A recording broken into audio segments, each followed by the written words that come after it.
নমস্কার, আমি অর্পিতা। নমস্কার, আমি ইন্দ্রাণী। শুরু করছি বিয়ন্ড পলিটিক্স। যুক্তি, তর্ক আর গপ্প। আবার সুন্দরবন এলাকার ঢোলার হাটে পুলিশ এক যুবককে পিটিয়ে মারল এবং এসব চলছেই। এবার এগুলোর দায়িত্ব সিবিআইকে দেওয়া উচিত। প্রথমটা নিয়ে মানে পুলিশ হেফাজতে যুবকের মৃত্যু নিয়ে আমরা আলোচনা করব, তবে সিবিআই নিয়ে কিছু কথা বলা হোক। সেই একই কথা বলবে, সিবিআই কেন? পুলিশ তো কিছু করছেই না, তাই সিবিআই। আর সিবিআই খুব দারুণ কাজ করছে, তাই তো। কেবল একটা কেস মনে করিয়ে দিই, রবি ঠাকুরের নোবেল চুরি। হ্যাঁ, ওটা হয়নি, তা বলে কি কিছুই হয়নি? 90% মামলাতে কিছুই হয়নি, কেউ শাস্তি পায়নি। রবি ঠাকুরের নোবেল যে কোথায় আছে তা কেউ জানে না। নারদা মামলা, সারদা মামলা, কোনোটারই হদিশ হয়নি। তা বলে সিবিআই তদন্তই হবে না?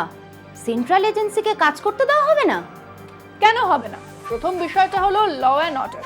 রাজ্যের আইন শৃঙ্খলা সেটা রাজ্যের এখতিয়ারভুক্ত বিষয়, চাইলেই সিবিআই তদন্ত হয় না, রাজ্যের অনুমোদন লাগবে। আর দ্বিতীয় হলো যুক্তরাষ্ট্রের সরকার এজেন্সিকে বিরোধীদের বিরুদ্ধে ব্যবহার করছে।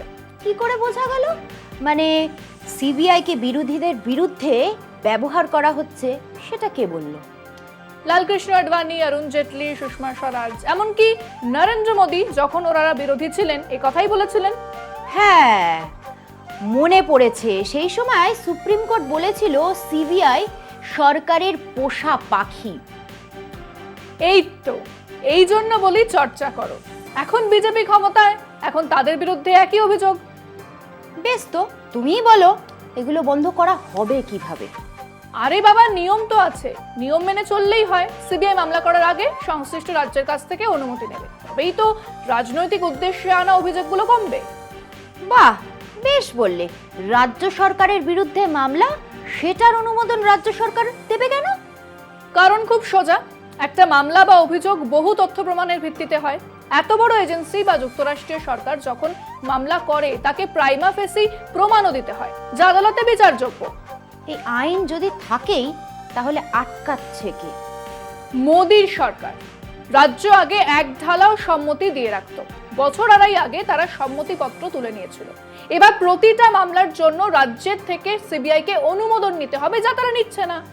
তাহলে আদালতে গেলেই হলো, আদালত যা বলবে তাই মানা হবে। ঠিক, এখন যত পারছি যখন পারছি অনুমতি ছাড়াই মামলা করে দিচ্ছি। সিবিআই এই স্বেচ্ছাচারিতা নিয়ে আদালতের দ্বারস্থ হয়েছিল রাজ্য। আদালত বলেছে রাজ্যের এই বক্তব্যের পেছনে যুক্তি আছে। আদালতের রায় নিয়ে দেখুন কলকাতা টিভি প্রতিবেদন। কেন্দ্রীয় এজেন্সি সিবিআই এর ক্ষমতার অপব্যবহার করছে কেন্দ্র। বিজেপি সরকারের বিরুদ্ধে রাজ্যের শাসক দলের এই অভিযোগ বরাবরের। এই অভিযোগ নিয়ে সুপ্রিম কোর্টের দ্বারস্থ হয়েছিল রাজ্য। বুধবার বিচারপতি বি.আর. গাভাই এবং বিচারপতি কে.ভি. বিশ্বনাথনের ডিভিশন বেঞ্চ জানিয়েছে রাজ্য সরকারের এই অভিযোগ যথাযথ।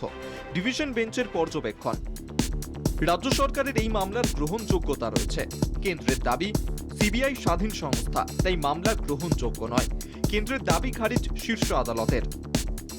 সুপ্রিম কোর্ট এই তার অবজারভেশনের মধ্যে দিয়ে যে কথা বলেছেন, সেটা শুধু তৃণমূল কংগ্রেস বা মমতা ব্যানার্জি সরকারের বিষয় নয়, সেটা সংবিধানে যুক্তরাষ্ট্রীয় পরিকাঠামো, গণতন্ত্র, যেগুলো সংবিধান একে বুদ্ধাঙ্গুষ্ঠ দেখিয়ে বিজেপি একদমই মানত না, সেগুলো নৈতিক জয় বলে আমরা মনে করছি।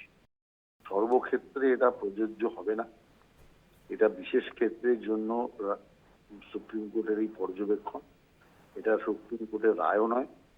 অতএব আমি মনে করি এটা যারা আমাদের আইনজীবীরা আছে তারা বিষয়টা খতিয়ে দেখবে, আর তার মধ্যে যেটা আছে সেটাকে তারা সামনে নিয়ে আসবে। কিন্তু একটা জিনিস পরিষ্কার, সর্বোচ্চ আদালতের সম্মান, সর্বোচ্চ আদালতের গরিমা তৃণমূল সময় সময় নষ্ট করার চেষ্টা করতে পারে, কিন্তু ভারতীয় জনতা পার্টি আদালতের মর্যাদাকে সবসময় মর্যাদা দিয়ে এসছে। অতএব আদালতের যে নির্দেশ যাই হবে সেটাই আমরা অতীতেও মান্য করেছি, এখনো মান্য করব। রাজ্যের অভিযোগ ছিল রাজ্যের অনুমতি না নিয়ে একাধিক মামলায় তদন্ত চালাচ্ছে সিবিআই। এফআইআর করার জন্য রাজ্যের অনুমতি প্রয়োজন। সম্প্রতি রেশন দুর্নীতি সহ সন্দেশখালীর 43টি মামলার তদন্ত চালিয়ে যাবে সিবিআই এই নির্দেশ দিয়েছিল সুপ্রিম কোর্ট। সেই রায়কে চ্যালেঞ্জ করেই সুপ্রিম কোর্টের দ্বারস্থ হয়েছিল রাজ্য সরকার। এছাড়াও সিবিআই এর হাতে রয়েছে আরো বেশ কিছু মামলা। সুপ্রিম কোর্টের এই রায়ের পর সোশ্যাল মিডিয়ায় পোস্ট তৃণমূলের, যেখানে লেখা রয়েছে সব সময় সত্যের জয় হবে।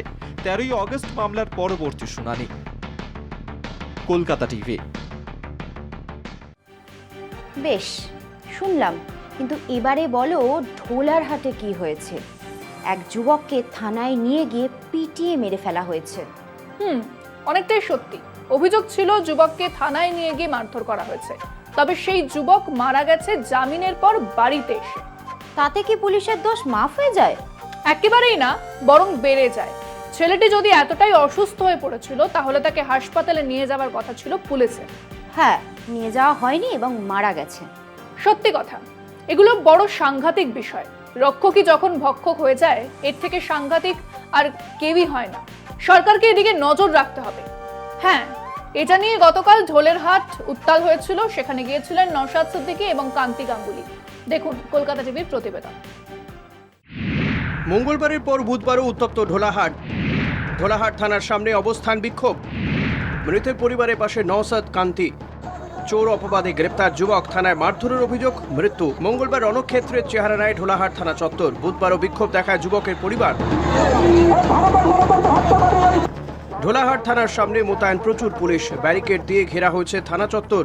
মঙ্গলবারের তুলনায় বাড়ানো হয়েছে পুলিশ ফোর্স।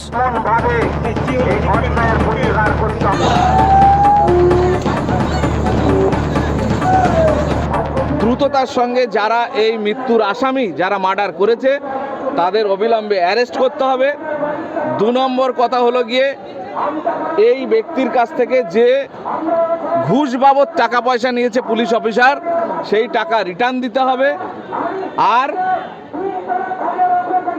এনার যে অপুরন্ত ক্ষতি হলো, তার একটা সদ্য বিবাহিত স্ত্রী, তার গর্ভে সন্তান, এর কি হবে?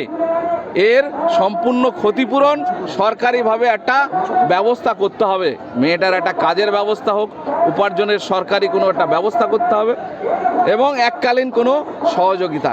এই দাবিগুলো আমরা ওনার কাছে রেখেছি। ঘাটক কুলতলা গ্রামে মৃত যুবক আবু সিদ্দিক হালদারের বাড়িতে যান আইএসএফ বিধায়ক নওশাদ সিদ্দিকী ও সিপিএম নেতা কান্তি গাঙ্গুলি।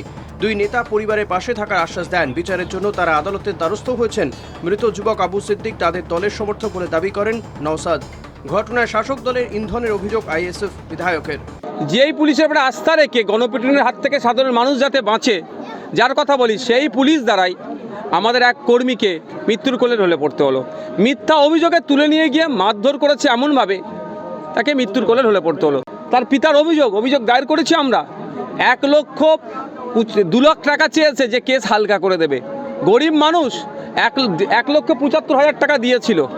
মানে বুঝতে পারছেন, এখানে যে সাব ইন্সপেক্টর আছেন কি রাজদীপ সরকার বাবু, এই ধরনের অন্যায় করে বেড়াচ্ছে। এই ঢোলা থানাটা হচ্ছে, যদি বলেন, একটা অত্যাচার আর লুট করার জায়গা। এই থানার ওসি শাসক দলের সভাপতি হিসেবে কাজ করে। সমস্ত রাজনৈতিক দলের কর্মী যারা আছে, নির্বাচনে যারা জয়ী হয়, তাদেরকেও ধরে মিথ্যা মামলা জোর করে অন্য দলে যোগ দেওয়ার জন্য এরাই সব ব্যবস্থা করে। একটা লুটের রাজত্ব কায়েম করেছে ঢোলা থানা। এই ঢোলা থানার যারা যুক্ত তাদের শাস্তি চাই। 21 বছরের ছেলে, তার ক্ষতিপূরণ চাই। স্যার, তার জন্য সঠিক প্রক্রিয়া থাকা উচিত এবং সেটা ব্লক বিডিও অফিসে সুনির্দিষ্ট দরখাস্ত করুক। আমাদের সরকার নিশ্চয়ই বিবেচনা করবে। সে সুনির্দিষ্ট প্রক্রিয়ার মাধ্যমেই যাওয়া উচিত এবং আদৌ সত্যিকারে কি ঘটনা ঘটেছে সেটা তথ্যটা সামনে আসুক। না হলেও আমাদের সরকার ভীষণ মানবিক সরকার, প্রত্যেকটা পরিবারের পাশে থাকে, সেটা আপনারা জানেন, দলমত নির্বিশেষে সবার পাশেই থাকে। সুতরাং আমার মনে হয় তারও অন্যতা হবে। ভিডিওগ্রাফি করে ময়নাতদন্ত হয়েছে কিনা জানে না পরিবার। হাইকোর্টের দ্বারস্থ তারা। মামলা দায়েরের অনুমতি বিচারপতি অমৃতা সিনহার। বৃহস্পতিবার মামলা শুনানির সম্ভাবনা। কোয়েল মণ্ডল ও পীযূষ কান্তি নাগের রিপোর্ট, কলকাতা টিভি।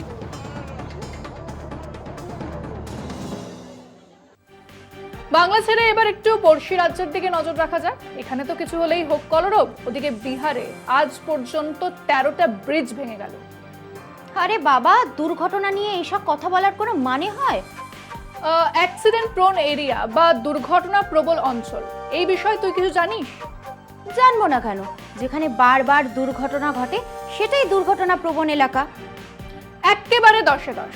তবে এই যে সদ্য নির্মিত হওয়া ব্রিজ বা সদ্য যা নির্মাণ করা হয়েছে সেটা যদি রোজ ভাঙতে থাকে, সেটাকে কি কেবল দুর্ঘটনা বলে? সেটা একটা বিশেষ এলাকা যেখানে একটা বাঁক রয়েছে বা অন্য কিছু রয়েছে, সেখানে রোজ দুর্ঘটনা ঘটছে। বেশ, তো তুমি যখন জানো তুমিই বলে দাও। এটাকে বলা হয় ইনফ্রাস্ট্রাকচারাল স্ক্যাম, পরিকাঠামোর ঘাপলা। মানে যা তৈরি হচ্ছে তা দেখরেখ করা হচ্ছে না, নিম্নমানের জিনিস দিয়ে তৈরি হচ্ছে, তাই একটা বর্ষাও সহ্য করতে না পেরে ভেঙে যাচ্ছে পরিকাঠামোগুলো। দেখুন আমাদের প্রতিবেদন।